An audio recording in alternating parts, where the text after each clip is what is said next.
Cuando me desmayé en el trabajo, los doctores llamaron a mis papás. Nunca llegaron. 3 días después, todavía conectada a las máquinas, abrí mi teléfono y vi lo que habían estado haciendo. En lugar de preocuparse por mí, la cara sonriente de mi hermana me tenía etiquetada en una foto. Día familiar sin el drama. El pie de foto ardió más que el suero en mi brazo. No mandé mensaje. No lloré. Solo vi cómo subían los likes, preguntándome en qué momento. Familia dejó de significar amor y empezó a significar apariencia. 4 días después, aparecieron 74 llamadas perdidas en mi pantalla. Y un mensaje de mi papá. Te necesitamos. Ahí fue cuando todo cambió. Solo que no como ellos esperaban. Siempre creí que el cansancio era parte de ser alguien confiable. En Greentech, los plazos eran ajustados. Los proyectos interminables. Y de alguna manera siempre era yo la que se quedaba tarde. La que hacía que todo funcionara. Mis compañeros decían que tenía una disciplina que les daba miedo. No sabían que no era impulso, era supervivencia. Porque cada hora que trabajaba no era solo por mí. Era por las personas que esperaban en casa. A ser rescatadas otra vez. Mi papá, Robert, llevaba sin trabajar desde la crisis de vivienda. Lo llamaba temporal. Pero 7 años se sentían permanentes.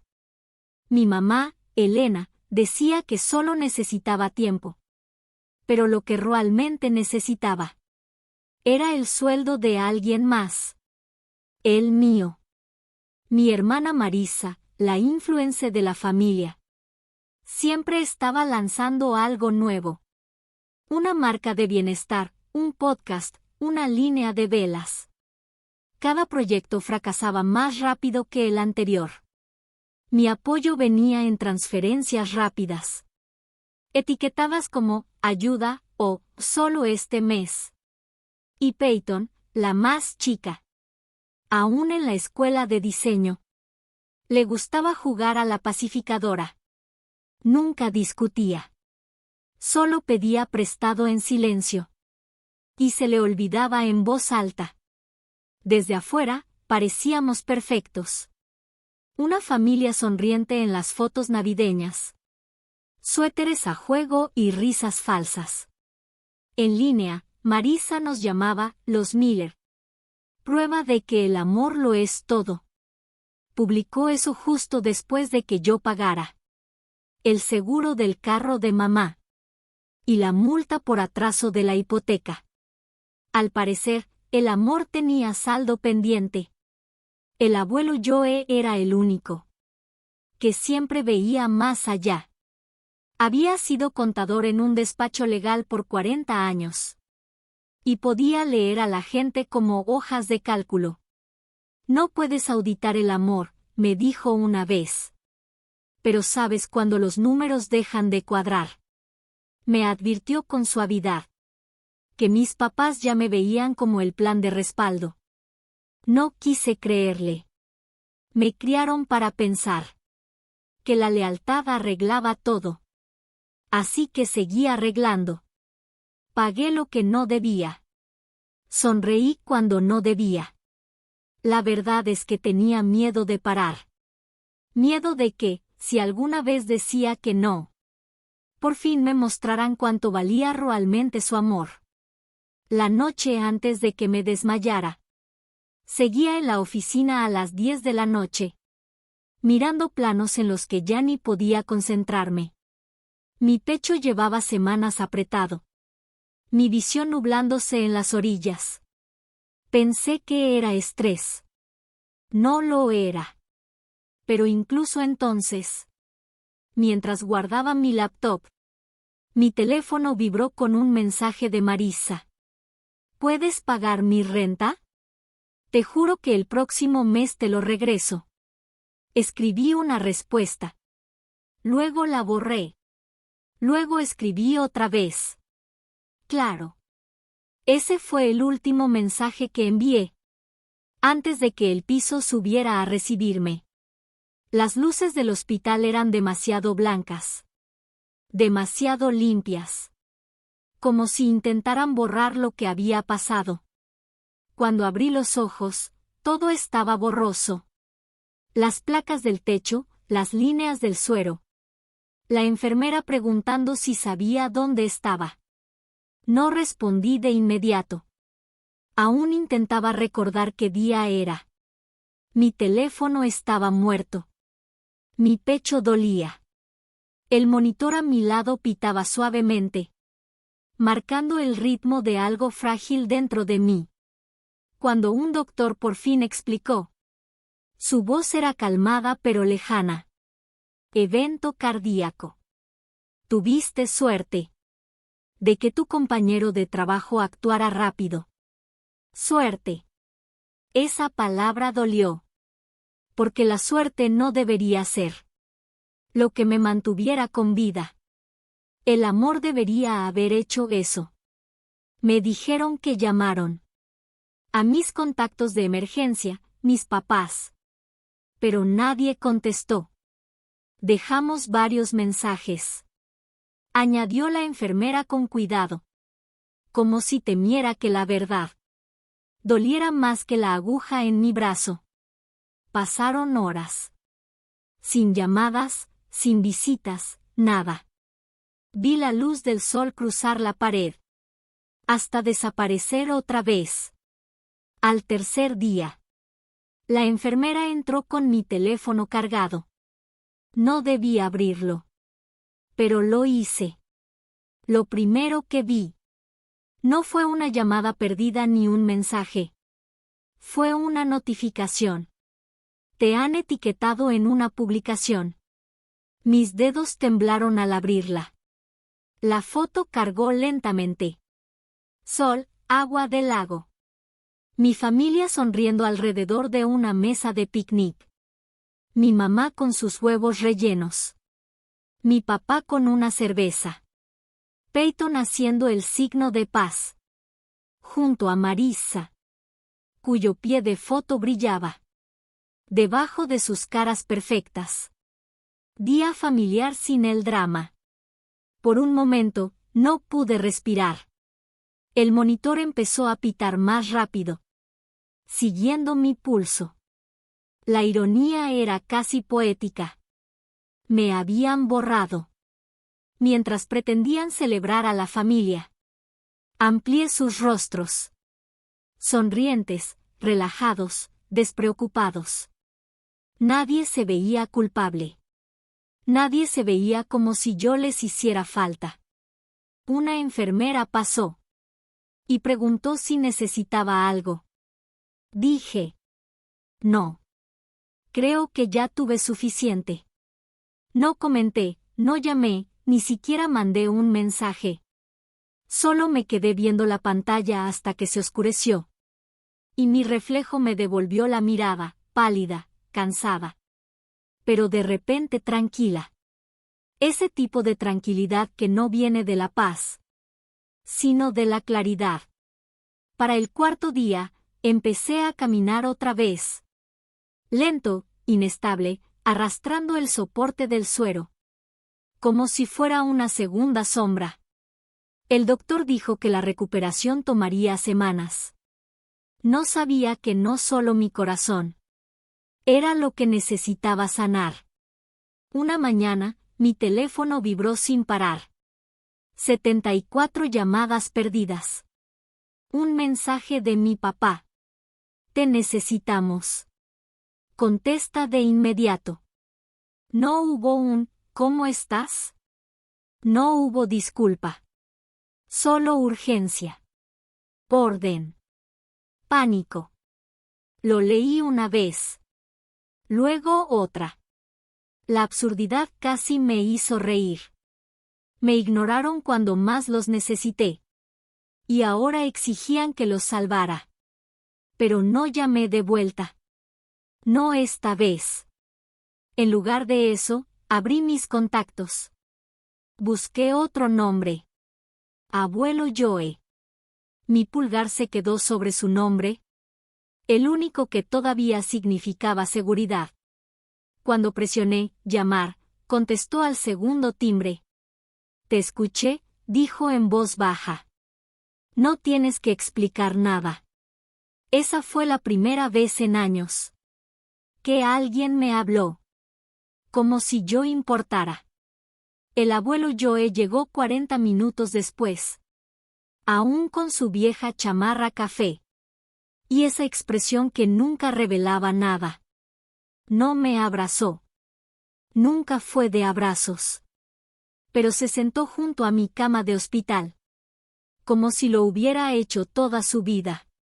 Así que, dijo. Mirando el monitor a mi lado. Por fin te quebraron, ¿eh? Sonreí apenas. Parece que sí. No pidió detalles. Ya los sabía.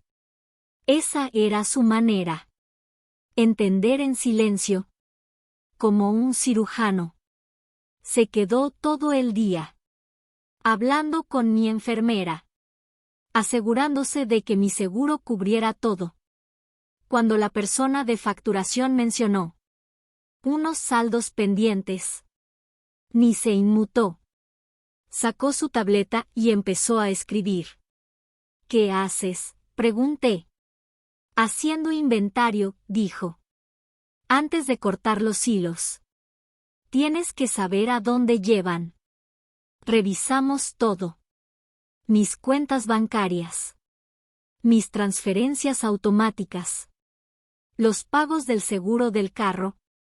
Las líneas de crédito conjuntas. Mi estómago se revolvía. A medida que la lista crecía. Cada semana, el dinero se iba de mi cuenta. Como un sangrado lento. El préstamo de Marissa. La renta de Peyton. El carro de mamá. Hasta un recibo de servicios. A mi nombre. De una casa en la que no vivía. Desde la universidad. ¿Cómo dejé que esto pasara?, susurré. Tú pensabas que era amor, dijo él, sencillo. Ellos pensaban que era obligación. Matemáticas diferentes. Esa noche, mientras las máquinas zumbaban. Y el hospital se iba quedando en silencio. El abuelo Joe me mostró. Cómo apagar todo. Uno por uno. No por rencor. Sino por supervivencia. Redactó una hoja de cálculo. Escribió cada pago recurrente. Y me la entregó. Como un mapa para salir del infierno. Mañana, dijo. Empezamos con el banco. No dormí mucho. Seguí viendo esa foto.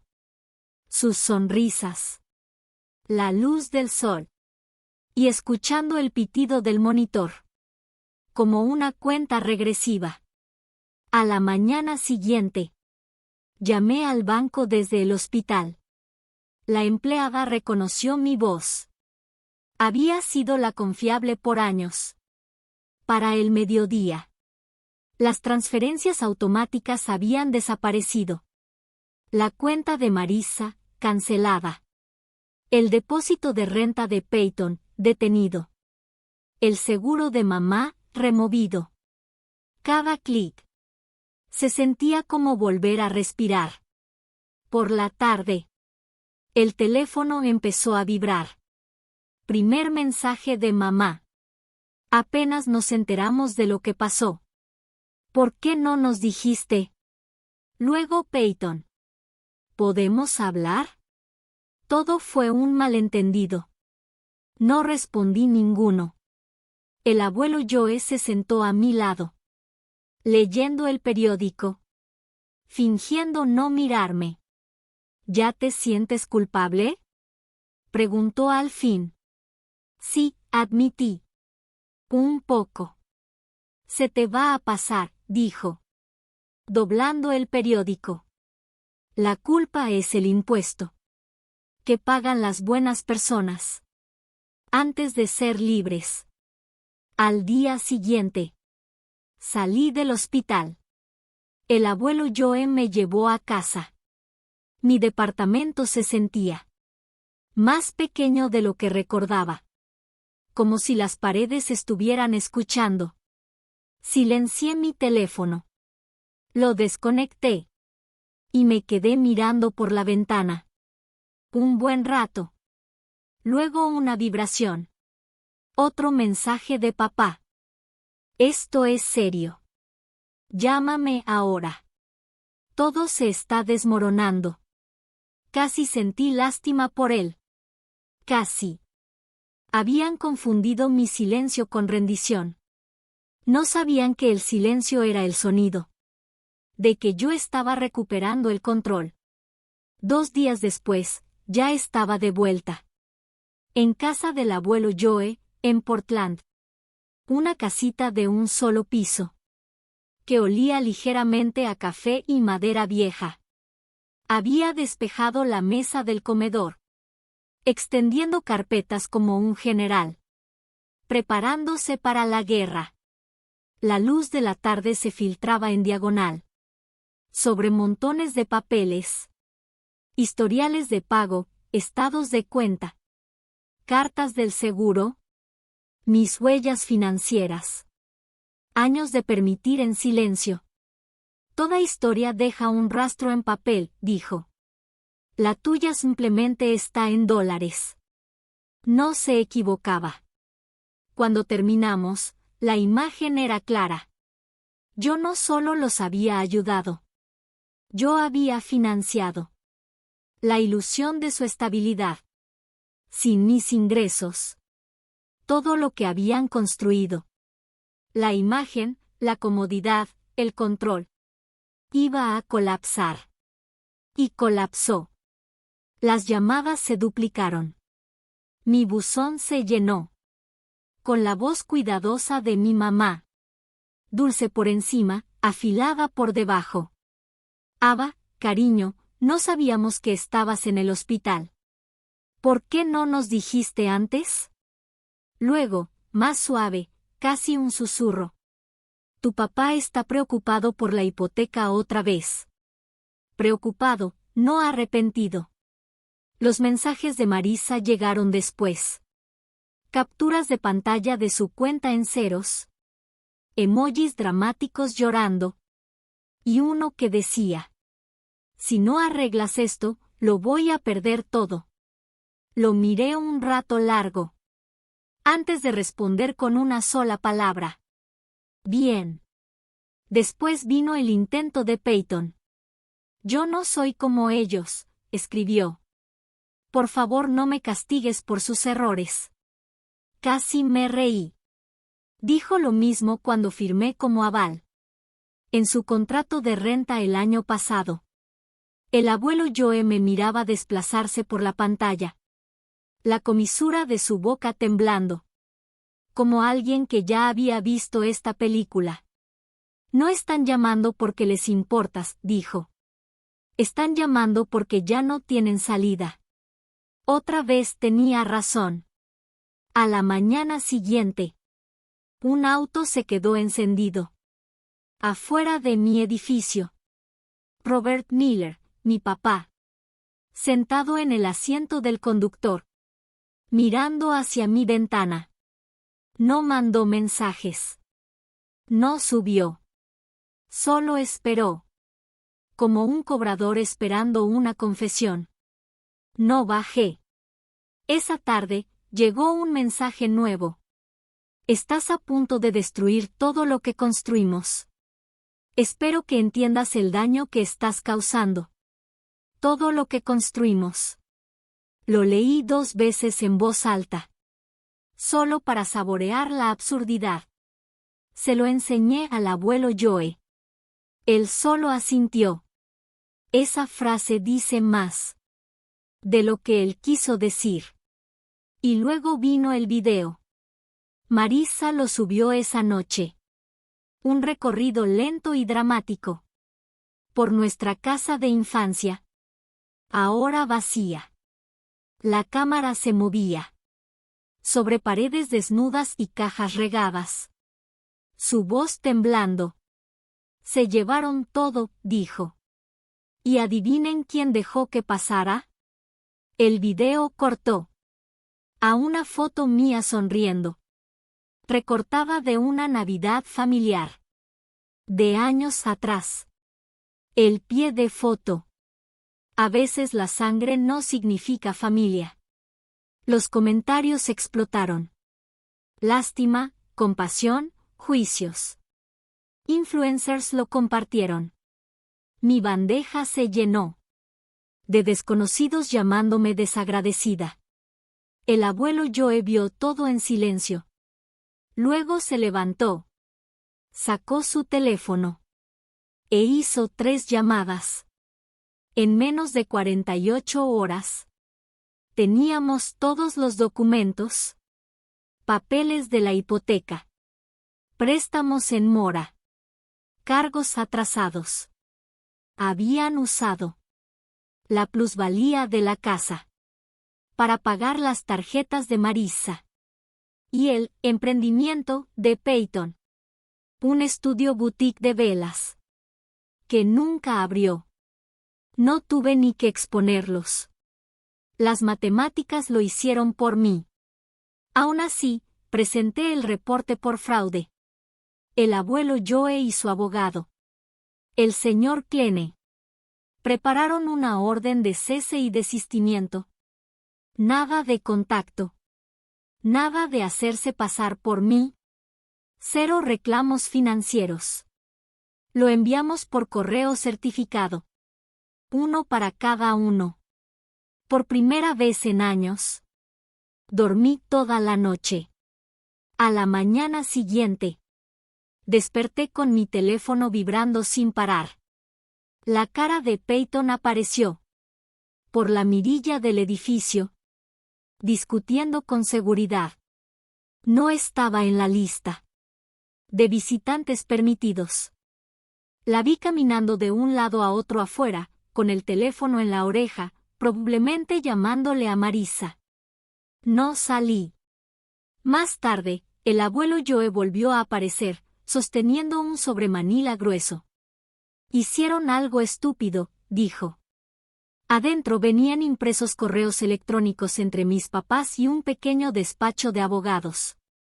Revisé el texto una vez, luego otra. Estaban investigando cómo obtener tutela legal sobre mí. Leí el encabezado en voz alta. Petición de emergencia para una curaduría temporal. El abuelo Joe suspiró. Ya habían intentado esto antes con tu tío, hace años. Tampoco funcionó. Pero esta vez pudo haber sido diferente, si no hubiera movido todo al fideicomiso que formé para ti. Si tu doctora no hubiera escrito declaraciones confirmando tu estabilidad. Si en recursos humanos no hubieran mandado el comprobante de que estabas con incapacidad médica, no despedida. Cuando ellos metieron su papeleo preventivo, el nuestro ya había entrado en la corte. Su moción llegó muerta. Aún así, no se detuvieron. Marisa publicó otra vez, ahora llorando. El rímel le escurría por las mejillas mientras hablaba a la cámara. La enfermedad mental no siempre se ve como uno piensa, dijo. A veces las personas que amas te alejan. Solo tratamos de ayudarla antes de que sea demasiado tarde. Sus seguidores inundaron los comentarios con simpatía. Almohadilla Impreiforaba comenzó a hacerse tendencia. Pero las redes tienen memoria corta y mecha más corta. Alguien encontró su viejo post de Día Familiar sin Drama y lo puso junto a su video llorando. ¿Y dónde estaba esa preocupación cuando ella estaba en el hospital?, decía la descripción. La marea cambió de la noche a la mañana. Salieron capturas de pantalla. Los contratos de marca de Marisa, sus publicaciones patrocinadas la misma semana que yo estaba hospitalizada. Sus tweets burlándose de los hermanos tóxicos. La página de Etsy de Peyton fue bombardeada con comentarios. Los clientes de la correduría de mi papá se retiraron. Incluso el Facebook de mi mamá se llenó de desconocidos exigiendo respuestas. Para el viernes, el imperio en línea de la familia había colapsado más rápido que sus finanzas. El abuelo Joe me pasó su taza de café. No tuviste que mover un dedo, dijo. La verdad se encargó sola. Esa noche llegó un solo mensaje de mi mamá. Por favor, ¿podemos hablar? Lo miré por mucho rato, el pulgar flotando sobre el teclado. Luego apagué la pantalla y dejé el teléfono boca abajo. Al otro lado del cuarto, el abuelo Joe leía. ¿Estás bien?, preguntó. Sí, respondí en voz baja. Solo, cansada. Pero ellos no lo estaban. A la mañana siguiente, un mensajero entregó otro sobre. Este no venía del abogado. Venía de mi padre. Era un testamento escrito a mano. Lo había reescrito la semana después del fracaso de la curaduría. Con letra temblorosa decía: en caso de mi muerte, todos los bienes irán a la familia que mantenga la unidad. Ava queda desheredada hasta que se reconcilie. No pude evitar reír. La misma manipulación de siempre, solo envuelta en tinta formal. Se lo enseñé al abuelo Joe. Todavía creen que quiero algo, dije. Él sonrió apenas. No están acostumbrados a que alguien se vaya antes del dinero. Esa tarde, escribí mi respuesta final, no por mensaje, no en redes, sino por medio de mi abogada. Era corta, precisa y definitiva. Renuncio a todos los derechos sobre la herencia y solicito no contacto permanente. La firmé, la sellé y se la entregué al abuelo Joe. Preséntalo el lunes, le dije. Él asintió. ¿Y ahora qué vas a hacer? Miré por la ventana. Afuera, la lluvia comenzaba a despejar. Creo que voy a descansar, dije. Tal vez en un lugar más tranquilo. Por primera vez en años, lo decía en serio. 2 semanas después, la lluvia por fin paró. El abuelo Joe y yo empacamos lo poco que realmente me importaba, una maleta, mi laptop y unas cuantas fotos que todavía sentía mías.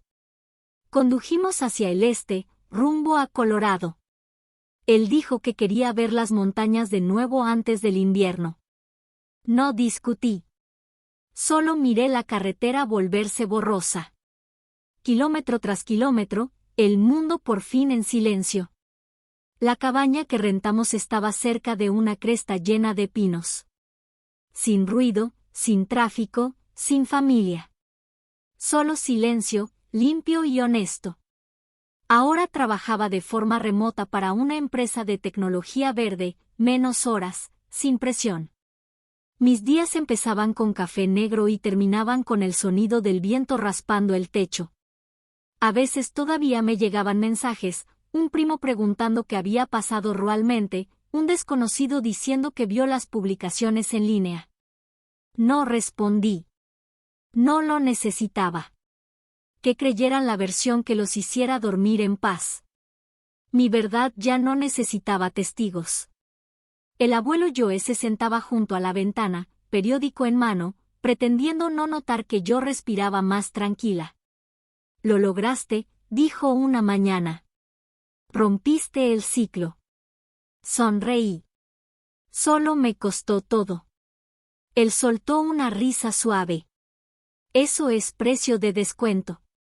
Y tenía razón. Porque lo que gané valía más que todas las disculpas, todas las herencias y todas las fotos familiares forzadas juntas.